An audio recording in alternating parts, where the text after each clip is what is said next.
Às 3h37 do dia 1º de janeiro de 2023, algo muito estranho aconteceu em Brasília. O presidente Lula disse algumas palavras mágicas que lançaram um feitiço sobre quase todo mundo que o viu. Ele falou sobre a desigualdade de riqueza no Brasil, gritando para o mundo inteiro ouvir como isso é um completo absurdo.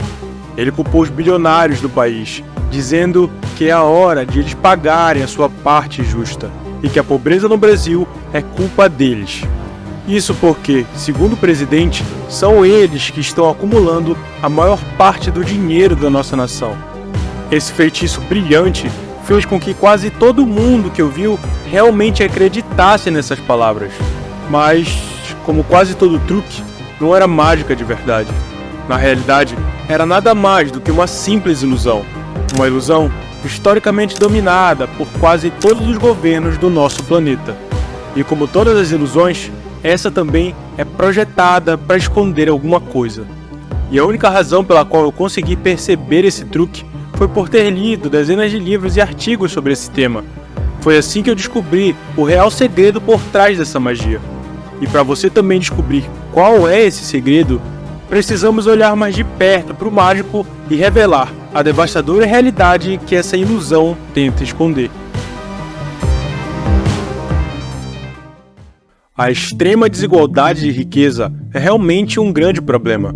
É compreensível que as pessoas estejam irritadas com aqueles que têm milhões e bilhões de dólares, porque parece fácil justificar que eles são os culpados por toda a pobreza no mundo. Faz sentido que as pessoas com mais sejam aquelas que estão tirando daqueles que têm menos. Mas e se eu te dissesse que existe um pequeno ladrão escondido, mas que é responsável por toda essa desigualdade extrema? Vamos voltar no tempo para observar a última vez que ele deu as caras. Março de 2020. Uma crise de saúde mundial parou o Brasil e o mundo. De repente, ninguém podia sair de casa e ninguém tinha a menor ideia do que fazer com as nossas vidas. Começou com uma medida preventiva de 15 dias até as coisas voltarem ao normal. Mas se passaram 30 dias, 60 dias, 90 dias... e ninguém fazia ideia de quanto tempo aquele confinamento ainda ia durar. Nós não sabíamos nem mesmo se algum dia o mundo ia voltar ao normal. E esse caos fechou os comércios do mundo inteiro e as ruas pareciam uma visão tridimensional de filmes apocalípticos. Isso tudo destruiu a nossa economia. Só que essa destruição não afetou todo mundo de forma igual. Na verdade, a crise econômica pareceu favorecer um pequeno grupo de pessoas, enquanto ao mesmo tempo prejudicava quase todo o resto. Em apenas um ano depois de o mundo fechar em 2020, o planeta Terra viu a maior transferência de riqueza da história acontecer. Trabalhadores ao redor do mundo perderam um total de 3,7 trilhões de dólares em riqueza, enquanto ao mesmo tempo, os bilionários do mundo se tornaram 3,9 trilhões de dólares mais ricos. Isso fez com que muitas pessoas gritassem que essa transferência de riqueza foi, na verdade, um roubo executado pelos homens mais ricos do planeta. Mas a verdade é que esse ladrão não são os ricos. O verdadeiro ladrão se esconde por trás da mentira que te contam o tempo inteiro nos jornais da televisão. No início de todo mês, você vai ver jornalistas te falando sobre a inflação do tomate ou a inflação do feijão. Só tem um problema. Essa é a definição errada desse fenômeno. O aumento do preço dos alimentos, dos carros e das casas é consequência e não a causa da inflação. A inflação é simplesmente impressão de dinheiro. Toda vez que mais dinheiro é criado e entra na economia, é cada real que vale menos, e não a Coca-Cola que vale mais. E o seguinte motivo deixa claro por que isso acontece. Imagine que você está numa festa de aniversário com um grande bolo na mesa. Esse bolo representa toda a riqueza disponível na casa. No começo da festa, existem 10 fatias de bolo para 10 pessoas. Então o aniversariante dá um ticket para cada uma delas, que lhes dá direito a uma fatia do bolo. Agora imagine que, de repente, o anfitrião da festa decide distribuir tickets na rua para os menos afortunados poderem comer. Então ele cria mais 10 tickets e convida outras 10 pessoas. Mas o tamanho do bolo ainda é o mesmo, só que agora para 20 pessoas. Quando chega a hora de cortar o bolo, cada pessoa percebe que agora só pode pegar meia fatia, porque o bolo não cresceu, só o número de convidados. O valor de cada fatia da economia diminuiu, porque agora há mais tickets disputando o mesmo bolo. Isso significa que o seu ticket vale menos do que antes, e é isso que chamamos de inflação. E quando o dinheiro vale menos, tudo parece mais caro. Ah, agora eu entendi! E como o governo imprime cada vez mais dinheiro com o passar dos anos, o real vale cada vez menos, o que faz com que a mesma cédula de real também compre cada vez menos Coca-Cola. É por isso que o verdadeiro ladrão que rouba a sua grana é a impressão de dinheiro. Mas aqui tá como esse processo acontece na prática, no mundo real. Durante tempos de crise, as pessoas tendem a reduzir os seus gastos. Quando os tempos são ruins, queremos economizar a nossa grana e só gastar naquilo que é totalmente necessário para viver. Afinal, isso é o mais lógico a se fazer. Só que de acordo com os deuses economistas do governo, não gastar é ruim para a economia, porque a economia depende do dinheiro continuar sendo gasto pelas pessoas. Então, para incentivar as pessoas a gastar, seu governo simplesmente imprime mais dinheiro e dá na mão dos menos afortunados. E como os 2 longos anos da pandemia foram os piores dos últimos 100 anos, muitas nações criaram mais dinheiro novo durante esse tempo do que em qualquer outro período na história. Só que esse processo tem um custo real para os mais pobres. E toda vez que o governo faz isso, você fica mais pobre e o Jeff Bezos fica mais rico. E aqui está o porquê. Os governos dos Estados Unidos, da Europa e do Brasil e de vários outros países do mundo imprimiram trilhões de dólares para ajudar as famílias que perderam sua fonte de renda, como empregos ou um pequeno negócio. E tudo isso foi feito na melhor das intenções, mas com o pior dos resultados. E para a gente entender como exatamente isso aconteceu, vamos seguir o dinheiro. Primeiro, o governo imprime dinheiro. Esse dinheiro vai para a mão de todas as pessoas que estão sem renda. Depois do aluguel, comida e contas básicas, ainda sobrou aquela graninha para fazer compras online.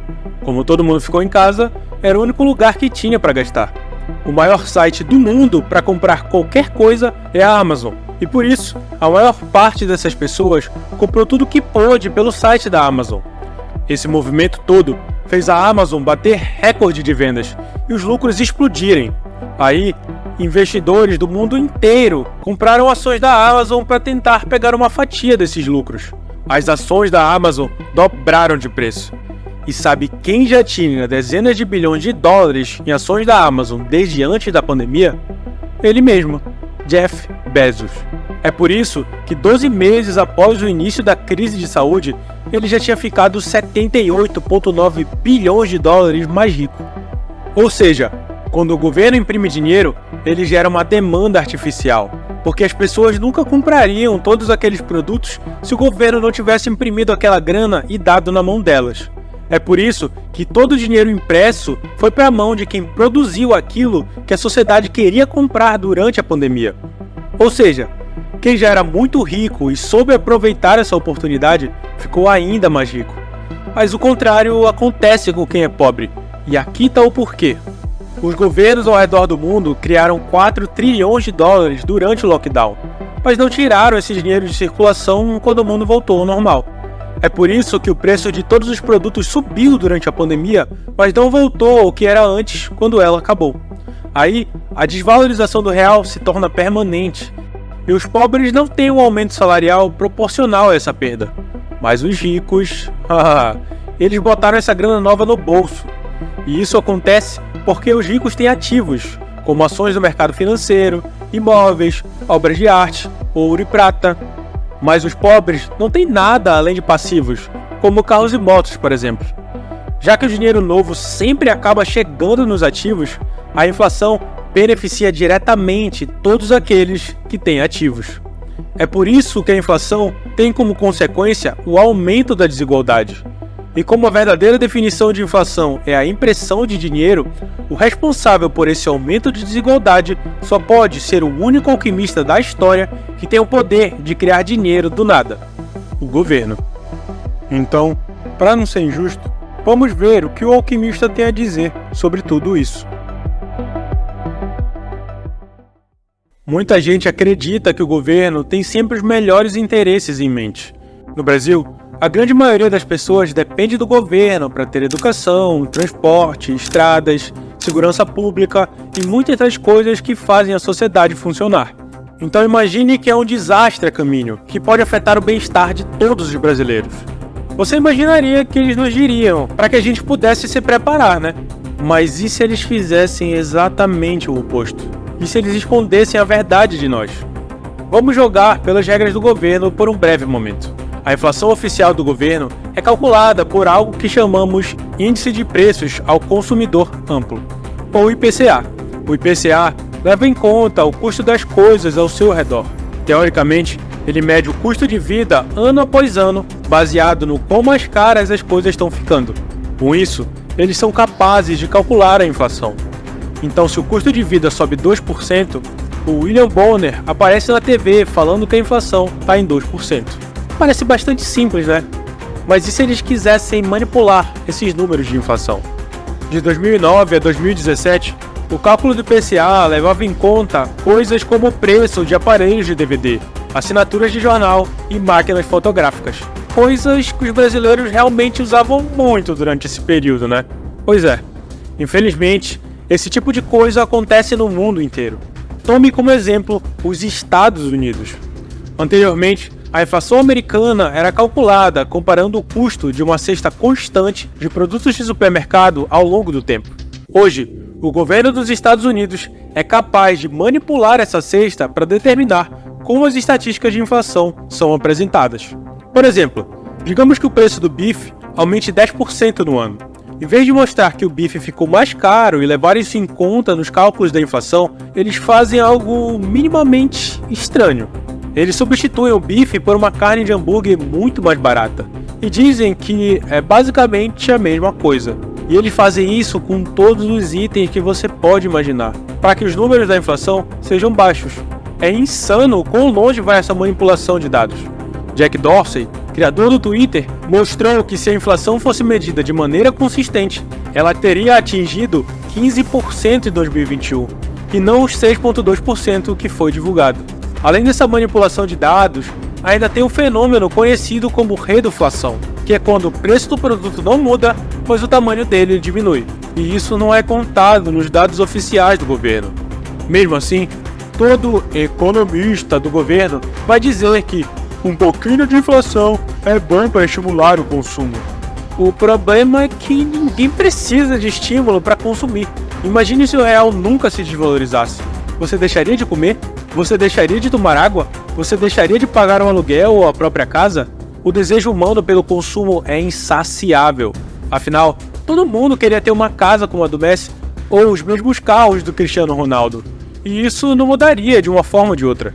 E o pior é que no Brasil ainda temos outra variável que impacta a desvalorização do real, a chamada taxa de câmbio do dólar, que até parece um bicho de 7 cabeças. Mas não é nada além da diferença de risco entre investir no Brasil e investir nos Estados Unidos. E todo investidor sabe que preferir colocar dinheiro aqui é no mínimo loucura. Só que a verdade é que tudo isso não passa de um projeto. E quem descreveu sua execução foi ninguém menos do que Vladimir Ilyich Ulyanov, mais conhecido como Lenin. Para Lenin, a melhor forma de destruir o sistema capitalista era corromper a moeda. Por um processo contínuo de inflação, governos podem confiscar, sem serem observados, uma parte importante da riqueza dos seus cidadãos. À medida que a inflação se desenvolve e a moeda perde valor continuamente, as relações entre credores e devedores, o fundamento do capitalismo, se desorganizam até quase perderem um sentido. E todo esse processo se degenera em um jogo de azar. Para variar, esse é um processo que está só se acelerando desde a crise de 2008. E infelizmente, a gente já sabe qual é o resultado final dessa brincadeira. If you need proof of how bad it is in Venezuela right now, look at this purse. This purse is made entirely of the bills of the Venezuelan currency, the bolívares. Inflation is so high that this money is now completely worthless. Y esa de Moria es un body paint que es un artista que me encanta, que se llama... Mas no final, os super ricos são sempre os culpados por todo esse processo criado pelo governo. E as massas revoltadas não fazem outra coisa senão cobrar uma taxa cada vez maior de impostos sobre essas pessoas. Só que eles não são otários. Eles trabalharam pesado demais para deixar que um político qualquer tome a riqueza deles. E é por isso que eles criaram formas de se blindar contra quem quiser roubar a grana deles. Mas a questão é, como os super ricos escondem suas fortunas? E como eles conseguem pagar um total de 0% de impostos? É sobre isso que eu falo no vídeo que está aparecendo na sua tela. Clica aqui, que eu te vejo lá.